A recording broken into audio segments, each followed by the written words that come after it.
We can't be in chaos or we won't survive it. And you look at Florida, and we really have a model to reverse the skids that the country's on now and get us on a much better pathway. He says, you're not going to be a dictator, are you? I said, no, no, no, other than day one. I'm not the only one to read it, but I will defeat it.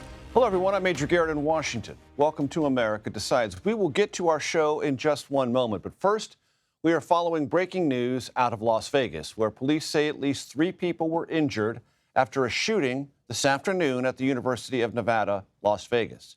Authorities say the suspect is dead. President Biden has been briefed. Police in Las Vegas are calling this, of course, an active investigation, but emphasize to the public there is no longer a threat. The lie dies slowly, but it does die. You know the lie. The one about the 2020 presidential election, the lie that led otherwise sensible people to pretend they were something they were not, specifically certified presidential electors, the lie that led to the storming of the U.S. Capitol, and to date, more than 1,200 arrests, more than 700 guilty pleas, and 170 convictions at trial. That lie is dying, wilting, if you will, under the pressure of slow, persistent legal scrutiny. Guilty pleas have already been filed in Georgia. Today, charges were filed against 6 Nevada Republicans who posed as fake electors. Also today, a milestone in Wisconsin. 10 Republicans admitted that Joe Biden won Wisconsin and the 2020 election. That matters because these 10 Republicans filed phony paperwork to masquerade as the state's certified electors. The 10 fake Republicans signed a document that said in part, quote, "We hereby withdraw the documents we executed on December 14th, 2020, and request that they be disregarded by the public and all entities to which they were submitted." The documents will be disregarded. The actions will not be forgotten. As part of this civil settlement, these 10 Republicans promised not to serve as electors in the 2024 election or in any election where Trump is a candidate. This is the first time fraudulent pro-Trump electors have withdrawn their false paperwork and sworn not to do such a thing again. The lie colliding with stubborn facts. So will all this come up at tonight's 4th Republican presidential debate, where Trump again will be a no-show? I mean, after all, the party's convention next summer will be in Milwaukee, and Wisconsin Republicans just admitted in public they were dead wrong about the 2020 election.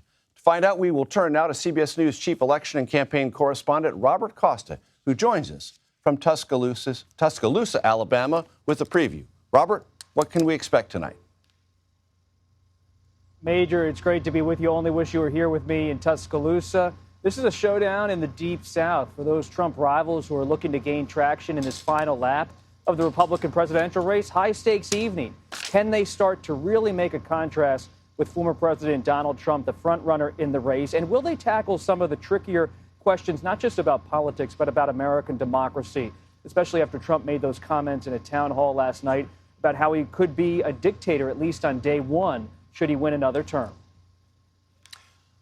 And, Robert, it also strikes me that the Haley campaign is talking about momentum, and the DeSantis campaign is talking about Gavin Newsom. In the case of Haley, it's about better poll numbers. And with DeSantis, it's, hey, we went toe-to-toe with Gavin Newsom, and we came out on top. That ought to matter.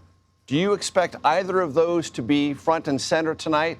And do you think either one of those things are successful talking points for still on-the-fence Republicans? Haley and DeSantis both have a similar audience tonight. Yes, they're speaking to Republican voters nationwide, but really they're talking to major Republican donors, those donors on Wall Street who are still figuring out where they're going to put their cash in this final dash of the Republican race. Will it be Haley or will it be DeSantis as the standard bearer for that non-Trump wing of the Republican Party? They're competing for that support, those dollars in this final stretch. And, Robert, does it matter from your vantage point and based on your reporting that there are signs of, if not disarray, some manner of discord within the DeSantis camp? Defections, people have left. The Haley campaign seems to be pretty unified.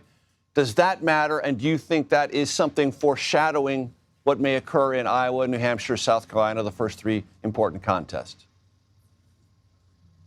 It matters to you, Major. It matters to me. We track the ins and outs of the presidential contest every day. And we care about as reporters because it matters in terms of understanding the depth of the campaign, who's running the super PAC and who's not running the super PAC. But for voters, it comes down to the candidate and the message. You know this as well as anyone. And for Governor DeSantis, tonight is about whether he can be seen as someone who's a credible alternative to Trump, who's better positioned than Nikki Haley to be the voice for the non-Trump wing in the Republican Party. And he has a real test. His super PAC has seen a shuffling of staff in recent weeks. And does he reflect that kind of chaos behind the scenes with his public presentation or not? If he's strong tonight, if he's seen as credible and coherent to Republican voters and Republican donors, all of that super PAC noise won't really be an issue because the candidate will be front and center. But if he seems unsteady, and that is coupled with the unsteadiness that's widely perceived when it comes to his super PAC, that could lead to a perception problem for the DeSantis campaign. And Robert, let's talk about what is likely to be a theme during this evening's debate, how establishment, quote unquote, Nikki Haley is or isn't. Is her campaign, based on your interactions with them, prepared for that?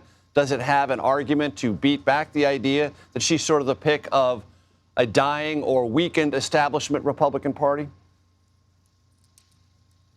I've spoken to Haley's allies at length about this issue, about how her opponents are going to try to cast her as a figure of the Republican establishment. But she, on the campaign trail and on the debate stage, often pushes back against that criticism by citing her own rise in politics. Think about how she became governor of South Carolina in 2010. She was part of that Tea Party wave, reelected in 2014, ultimately joined the Trump administration, served until 2018. So she's trying to straddle that political line between being an outsider and an insider.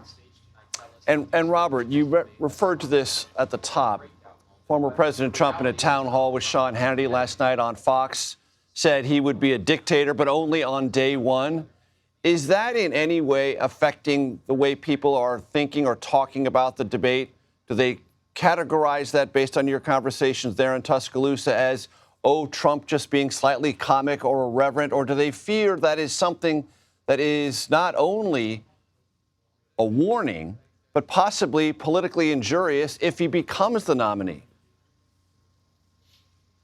Some Republicans today, like Senator Mitt Romney of Utah, a Trump critic, have dismissed the comments as Trump essentially trying to appeal to the political base inside the Republican Party. At the same time, many Democrats, including the Biden White House, they've said that these comments by Trump, they represent an ominous threat to American democracy, even raising the idea of being a sort of dictator with sweeping executive power on day one could be a problem for the American democratic system. What I'm watching tonight as a reporter is how do Republican rivals get into this, if at all?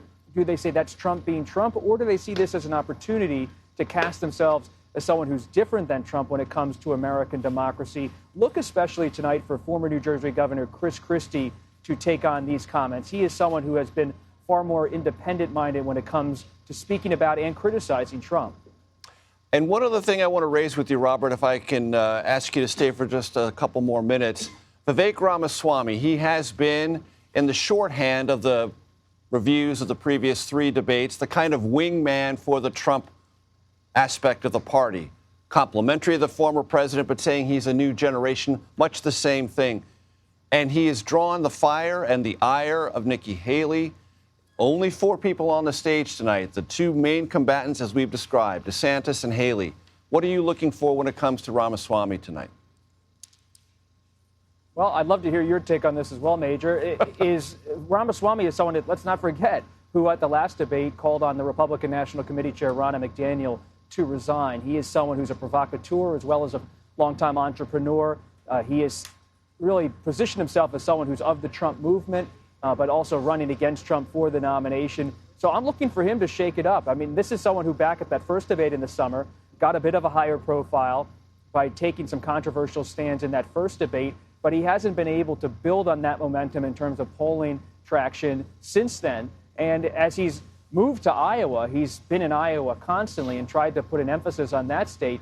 High stakes for him as well. Is he going to really stay in this race and endure until late January, early February, or will he go the way of Governor Doug Burgum and former Vice President Mike Pence and say in the winter season, enough's enough.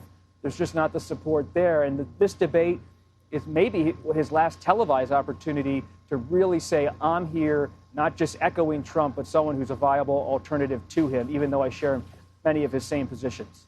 Robert, you used a crucial phrase just a second ago, enough is enough.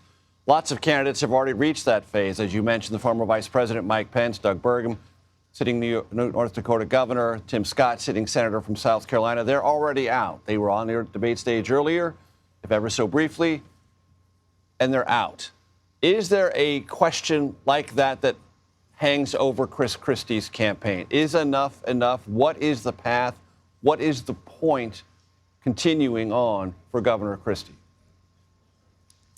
I mean, the dynamic tonight everyone's talking about is DeSantis and Haley, but I'm really watching Haley Christie, because if DeSantis is coming out of Iowa, maybe first, maybe second against Trump, that puts a real pressure point on Haley's campaign to perform well in New Hampshire. But Christie's looming in New Hampshire as someone who has been running a John McCain-style town hall campaign. And some of Haley's supporters in the financial community have urged Christie to get out of the race. So does Haley do that tonight? Does she say, Chris, enough's enough, you should get out of the race and throw your support behind me? And how does Christie handle this? Does he take on Haley as someone who's too quiet when it comes to criticizing Trump and someone who's just not willing to go as far as he is? This is something that could test Haley's ability to define herself as someone who can be both a supporter of the Trump agenda, but also not someone who thinks Trump's electable. Can Christie be someone who gets a little bit of energy tonight by saying, I'm the one to New Hampshire voters who really represents you and that maverick streak inside the Republican Party? And as you know, Robert, there are intimate conversations that go on in this space that we reporters and chroniclers sometimes only hear about much later. They're about power, they're about momentum, but they're also about Major, persuasion. you and I, we hear about them all the time, Major. Come on, we're making the calls to make sure we don't hear about them too far down the calendar. Not too far down the field, but I mean sometimes these most intimate conversations where politicians will look to one another and say, with very few people in the room, look, I've got the momentum, I'm the position of power, right. I can persuade you, and if you follow me now, this, and this might be discussable or offered at a later time. Those are the very intimate, very defined conversations. This will be, as you said, a test for Haley and Christie in that space, because they're going to have to make some decisions in the not too distant future. Both of them, one trying to persuade the other or vice versa. And look, I've covered Christie since he ran for governor in 2009. I followed him throughout that whole campaign when he ran for re-election, got 60% of the vote in 2013. If I've learned one thing covering Christie for over a decade, is that no one tells Chris Christie what to do. So good luck if the Haley campaign and her network wants to somehow push him out of the race. Christie is someone who believes he is a truth teller, and so he's not running a campaign just to kind of beat Trump. He's not calculating it that way. He's on more of a mission. He's almost a movement candidate, though it's an unusual movement. He's someone who has a complicated political history, of course, his allegiance to Trump for many years. But now running as a truth teller, it's hard to push someone who thinks of themselves as someone who's outside of the others running. It's hard to push them out of the race when they believe they have this cause, not just a political calculus. Robert Costa for us in Tuscaloosa, Alabama. I guarantee you, ladies and gentlemen of Tuscaloosa, I will get that right before we conclude in this hour-long presentation. We want to return to the developing story we talked to you at the top about, the shooting that took place this afternoon near the University of Nevada, Las Vegas campus. Police say that the suspect involved in that shooting is dead. They also say that there are multiple victims. And of course, authorities are referring to this as an active investigation. And they say there is no longer a threat to the general public in and around that area. Former FBI Special Agent Tom O'Connor joins us now. Tom, based on what limited information we have, what is your assessment of what has taken place so far this afternoon near that campus, UNLV? Well, first of all, I'd like to say my heart goes out for the families of those who were affected by this, obviously, and for the first responders who have to deal with this once again. The University of Las Vegas, that whole area, the Las Vegas area, sadly has a history with 2017 with active shooters. So they have been training for this type of stuff for literally years.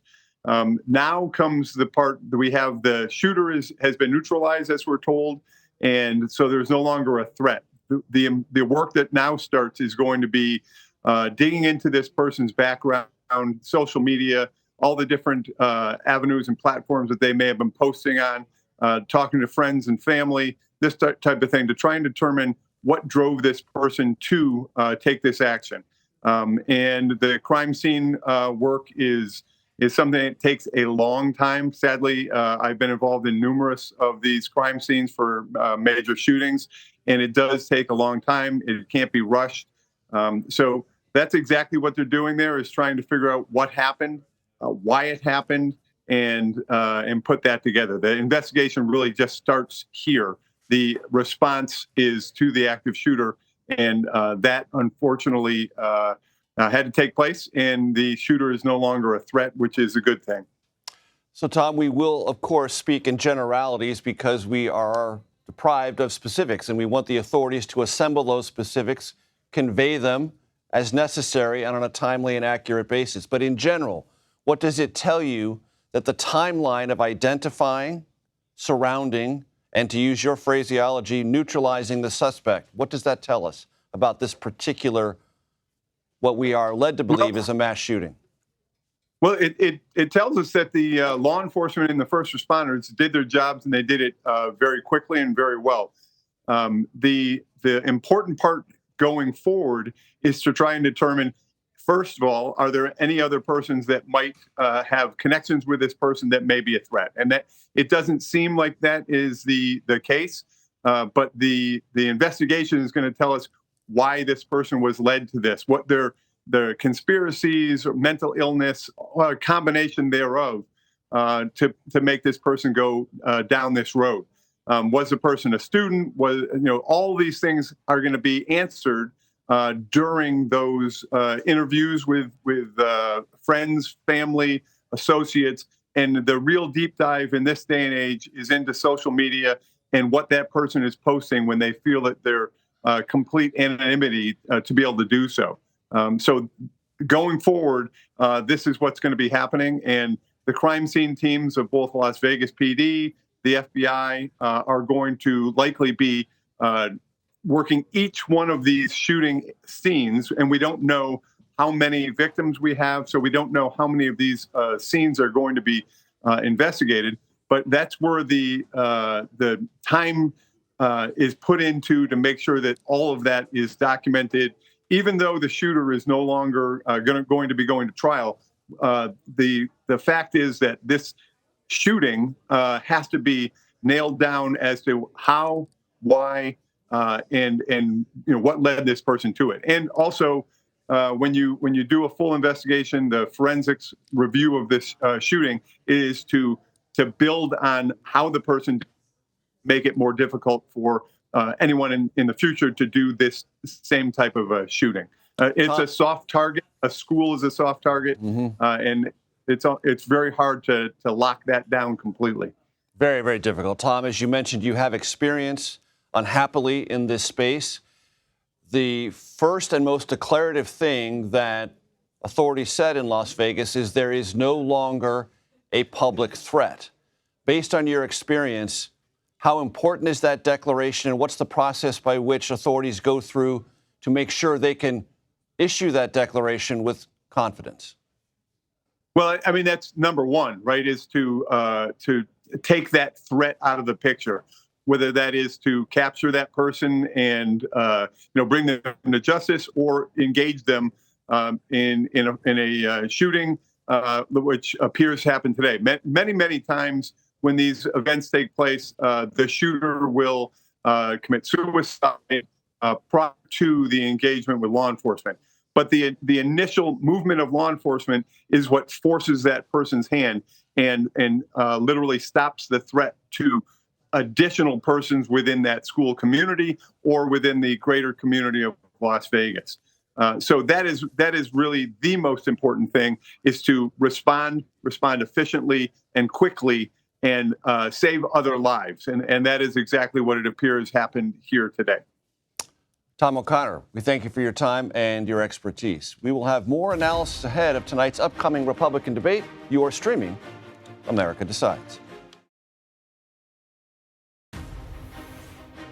Welcome back to America Decides. At a campaign fundraiser in Boston yesterday, President Biden said he's, quote, not sure he would be running for re-election if former President Trump wasn't also in the race. Later in the day, when asked if he would be in the race if Trump wasn't, the president said, I expect so, but look, he is running and I have to run. Speaking at the White House today, Biden said what he thinks would happen if there is a rematch in 2024. Do you think there is any Democrat who could defeat Donald Trump other than you? Probably 50 of them. You do believe that there are? I'm not the only one to defeat him, but I will defeat him. Principal Deputy Campaign Manager for the Biden-Harris re-election campaign, Quentin Folks, joins us now from Tuscaloosa. I told you I'd be able to get that right. Quentin, it's good to see you. What should the country make of this spate of comments from the president in the last 24 hours about him and Trump and the seemingly political codependency he's described? Well, first of all, thank you for having me again, Major. Look, at the end of the day, this is nothing new. The president has said this. In fact, in 2020, he said that he was running because of the threat that Donald Trump posed to democracy as he was trying to rip away the very fabric of our nation. And so, I think the president's comments are being taken out of turn here. But what we should be focusing on is the fact that Donald Trump on primetime television last night said that he would rule as a dictator from day one. And we've known for a very long time what that agenda would look like. But last night, he actually said the quiet part out loud of how he would do it. And that's as a dictator, ripping away health care, continuing to brag about whipping away a woman's right to choose, and so on and so forth. And so our campaign is focused on making sure we push out the message of exactly what a second Donald Trump term would do. The former president said, I would be a dictator on day one, but only one day. That does not diminish your concerns? Unfortunately, no. I wish it was a laughing matter, but it's not. And in fact, we've seen Donald Trump's agenda as he ruled like a dictator before. Last night, I think he just said, what we've all known out loud, talking about ripping away health care from tens of millions of Americans, driving up the uninsured rate for African Americans for 20%, Latinos for 15%, continuing to double down. Unfortunately, again, not refusing to stand up to the NRA while kids continue to duck and hide in classrooms from gun violence. So this is exactly who Donald Trump is. And when he continues to tell us, we need to believe him. Reid Hoffman, who's the co-founder of LinkedIn, confirmed to Barron's today that, yes, he did write a check about $250,000 to Nikki Haley's super PAC, saying he did so because she's an American institutionalist and is someone he regards as politically competent. He's historically been a supporter of Democrats, a supporter of President Biden. What does it mean to you, or does it mean anything at all, that he is currently dividing some of his financial interests and assets?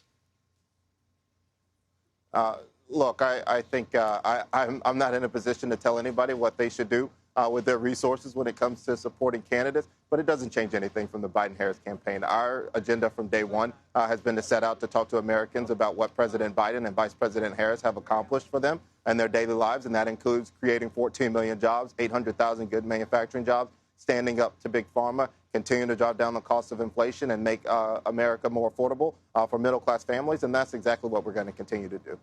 What are you watching for tonight there in Tuscaloosa, Alabama, Quentin?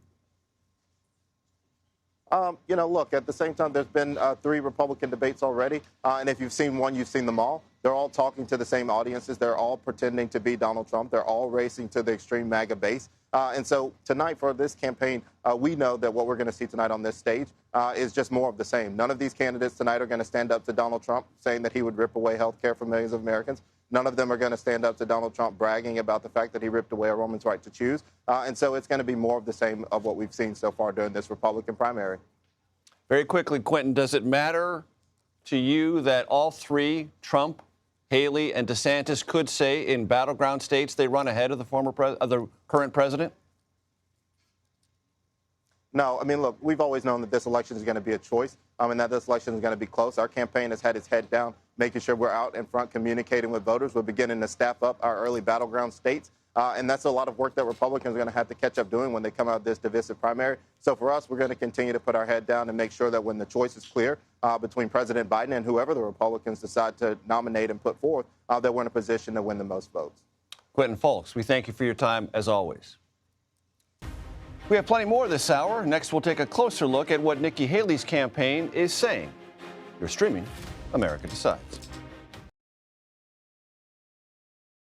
As candidates get ready to debate tonight, it appears Nikki Haley is gaining some momentum, possibly to be the top Republican alternative to former President Trump. Haley has been rising in polling numbers, both nationally and in some of the early primary and caucus states, and has received quite a few noticeable endorsements. This comes as her Republican competition looks to paint her as the, quote, establishment candidate. Nikki Haley campaign spokesperson Olivia Perez-Cubas joins us now. Olivia, how are you going to deal with the establishment logo that they're going to try to stitch or apply to your candidate tonight? Well, look, first I'll say that we're excited to be here. Nikki's had 3 winning debate performances already, and we're excited for another opportunity for her to address millions of voters, many of whom are still meeting her for the first time. So she's going to talk about her vision for a strong America, for a proud America. She's going to talk about and share her message about the need for a new generation of conservative leadership. As far as the attacks are going to come Nikki's way, I will say that attacks against her are growing by the day, particularly from DeSantis's team. At this point, it is like they're trying to throw spaghetti at a wall and hoping and praying that something sticks. So we're getting pretty used to it at this point. I think it is very much a reflection of Nikki's rise. It is a reflection of how far he has fallen. And in terms of this establishment candidate, anyone who knows Nikki, anyone who knows her record, knows that she is a tried and true conservative. And we're just looking forward to sharing our message and building off the momentum that we've had over the past several weeks. Is part of that message that former President Trump is unfit not only for the Republican nomination, but for the White House itself? Well, look, Nikki is running because she wants to be president of the United States. She is sharing her vision and the importance of why we need a new generation of Republican leaders, why we need someone in the White House who can leave the drama and the chaos behind, someone who it's not focused on personal vendettas and drama and dysfunction and division. This country needs someone who can bring people together, and that person is Nikki Haley. Does the country or the Republican Party need someone who can tell the truth about the 2020 presidential election? That's right. And look, this is one of the many areas where Nikki disagrees with Trump. When she disagrees with him, she says it. Trump says January 6th was a good day. She says January 6th was a bad day. She's presenting a very stark contrast between two visions for America. And Nikki is focused on the future. We've got a crisis at our border. The world is on fire. We've got a war in the Middle East. We've got a war in Russia. China becoming increasingly aggressive. We need someone who can lead this country, who can unite this country, and that person is Nikki Haley. Olivia, imagine for a second you're speaking to undecided voters in Iowa and New Hampshire. Tell them why Nikki Haley is a better choice than Ron DeSantis. Well, Ron DeSantis' campaign has been flailing for quite some time. At this point, he has invested over $100 million in Iowa alone, and he's got absolutely nothing to show for it. He's lying about Nikki. He's lying about her record. We need someone who can bring this country together. We need someone who has a clear vision, who is clear-eyed about the threats that this country faces. And more than anything, we need someone who can grow the tent, who can broaden the party, who has broad appeal, who is a good messenger, who is authentic and honest. That person is Nikki Haley. She's going to continue to make that case on the debate stage today, and we're looking forward to building off this momentum, carrying it into Iowa, carrying it into New Hampshire, and then it's on to her home state of South Carolina, where voters there know her, they love her, they have taken a chance on her before, and they will do it again. Olivia Perez-Cubas, thank you so much for your time. Thanks for having me. Up next, we will discuss tonight's debate with our political panel. How exciting will that be? You're streaming America Decides. We are following breaking news out of Las Vegas, where the police say at least 3 people were injured this afternoon in a shooting that took place near the campus of the University of Nevada, Las Vegas. And we have just learned President Biden has been briefed on the situation. We will continue to monitor this developing and breaking story and update you if and when we learn more.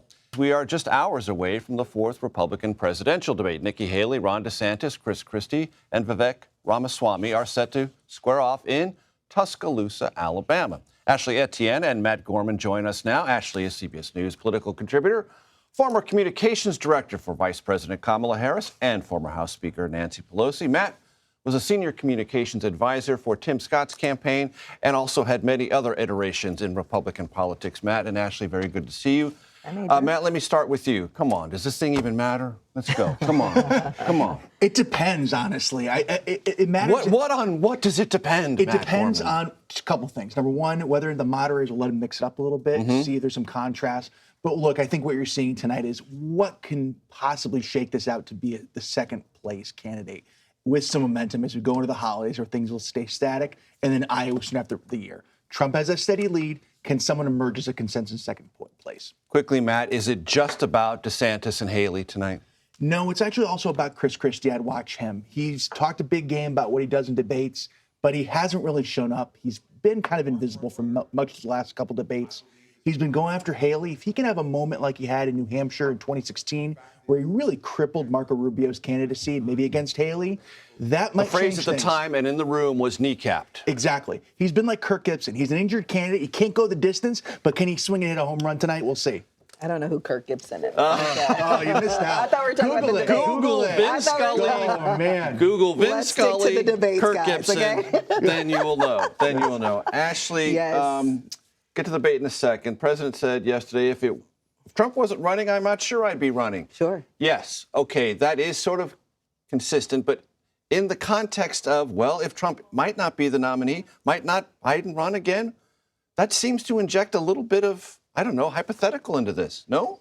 No, I mean, I'm reminded of what my old boss, Speaker Pelosi, used to say when people would ask her why she hasn't left the chamber. And her point was that I'm on a mission, I'm not on a timeline. And clearly the president's mission has been very consistent with what it was in 2020, which is protect and defend American democracy. Donald Trump is the greatest threat to American democracy. As you said earlier in the show, he said on day one, I'm going to be a dictator. And the one thing that we've learned and have come to find out about Donald Trump, as he said, coming down that escalator, you have to believe everything the man says he's going to do, because he actually pursued and followed up on all of that. So I think the president's on a mission, and that was his point. My mission is to protect and defend American democracy. Absent Donald Trump, not sure it's in as great apparel. Interesting. So Haley or DeSantis or Christie or Ramaswamy would not represent the danger that former President Trump does. Well, I mean, I think right now the front runner is Donald Trump. So the rest are like, non-factors. Do you think tonight's debate net matters? I definitely think it does. I mean, I think what I am most impressed with is how Nikki Haley has really performed. She has really, what feels like to me, has learned the lessons of Hillary Clinton and every other woman that's run on the national stage. And she really is setting a new paradigm and a playbook. Articulate that lesson. What is that lesson, the core of that lesson? Well, I'll tell you, I mean, one is you have to be, again, I hate to keep quoting Speaker Pelosi, but she used to say women have to, especially in the political space, bring all your assets to bear. And that's what you see Nikki Haley doing. She's smart, she's strong, she dishes it as well as she can take it.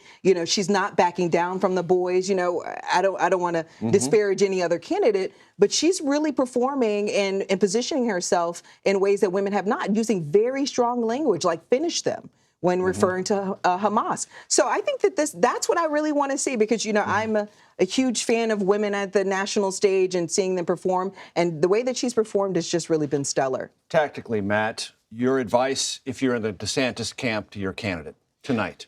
Tactically, you have to remember, at its core, stop idealizing debates. They're television shows. You got to hit your mark. You got to hit your line. You talked about finish them. That is a short, quotable line that people can remember, can hit on a chyron the next day. Like if I was saying Governor DeSantis, you need to remember that. You need to have memorable, crisp lines. And if you go after Haley and go getting it back and forth, she's going to come after you with those. You have to match her with that as well. You're the Haley advisor. What do you tell her? I would tell her, be careful. You're going to be the focus of a lot of incoming tonight. You got to know when to respond, because she's been very effective in doing so. No matter if it's Tim Scott, Ron DeSantis, or anybody else, very effective dispatching it and pulling an oppo when needed. But also, you don't want to hit everyone. When do you be dismissive and ignore it and go on to your next point? You got to find that balance. That's what she should have been working on. I'm sure she has the last couple of days or weeks in debate prep. She's got a mean counterpunch. But can I just say this? I will say it's over for DeSantis. I don't even see why we're talking about him. I mean, why would he ever debate the governor of California, Newsom? I mean, he diminished himself. Newsom went in and with yet, that's part of their pre-debate talking points, that he mopped the floor with Governor Gavin Newsom, and that means he is the future of the Republican Party. I think he embarrassed himself. I mean, I think he made himself look small. You know, my mom used to always say this: don't dress for the job you want, dress for the job don't dress for the job you have, dress for the job you actually want. I'm not sure why he decided to debate another governor. It was a huge mistake on his part. It made him small. It made him, diminished him. And listen, Gavin Newsom only had 3 goals going into that one. One was to set up a dynamic to defend Joe Biden, set up a dynamic where DeSantis was diminished, and to set himself up as the future of the Democratic Party. He achieved all of those. I'm not sure what DeSantis got out of that debate. Any advice, Matt Gorman, you would give Chris Christie? Swing for the fences, man, because there's no third act for Chris Christie. Yeah. When he ends his campaign, it is done. If you really are as good of a debater as you seem, channel that energy from New Hampshire and go after whomever you want, because otherwise it's just a lot of talk. Hopefully mostly Trump. Matt Gorman, Ashley Etten. I told you that'd be exciting. We're excited. Thank you, gang. A programming note, we will have coverage live from Tuscaloosa, Alabama, after tonight's debate. Join us, meaning join me, at 10 p.m. Eastern, right here on CBS News. Former House Speaker Kevin McCarthy sort of shocked colleagues on the Hill today by announcing his imminent retirement. More from the Hill, that's next.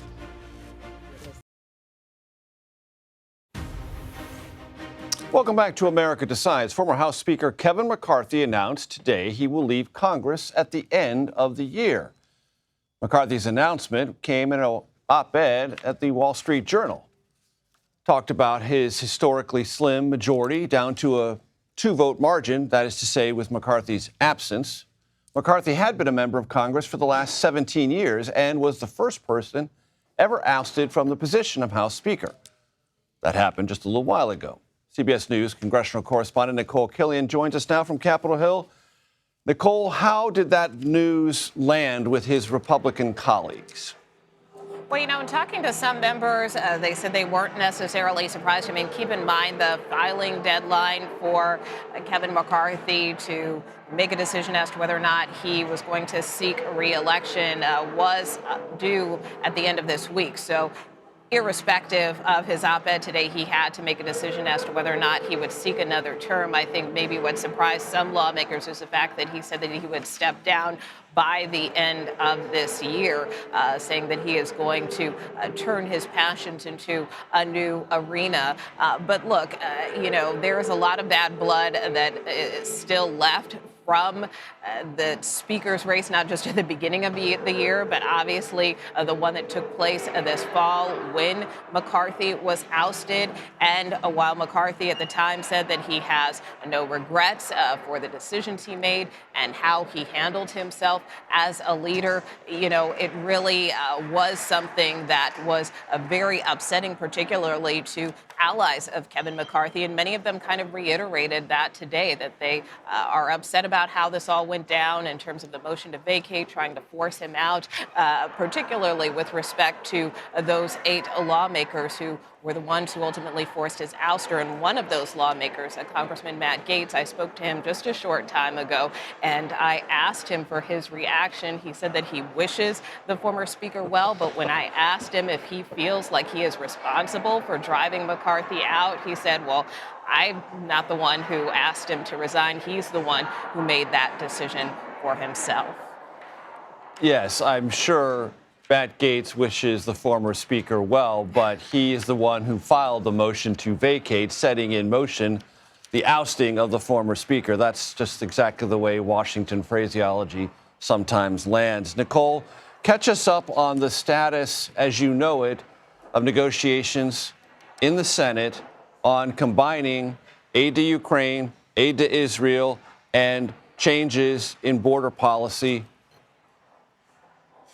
Well, it's not a great outlook here on Capitol Hill. I mean, as you know, Major, for several weeks now, at least particularly here in the Senate, there have been these ongoing discussions over border security and border policy. That is something that many congressional Republicans have insisted need to be part of any national security supplemental package for it to move forward, particularly as it relates to providing additional funding for Ukraine. So much so that there was quite a heated briefing just yesterday on the Hill, particularly on the Senate side, where they were briefed by members of the administration, and it turned into a bit of a shouting match over some of the concerns that congressional Republicans have. And, even just today, we heard from President Biden, who urged Congress to act and was really gave some strong words and a stern rebuke for Congress and not doing anything on this. Take a listen.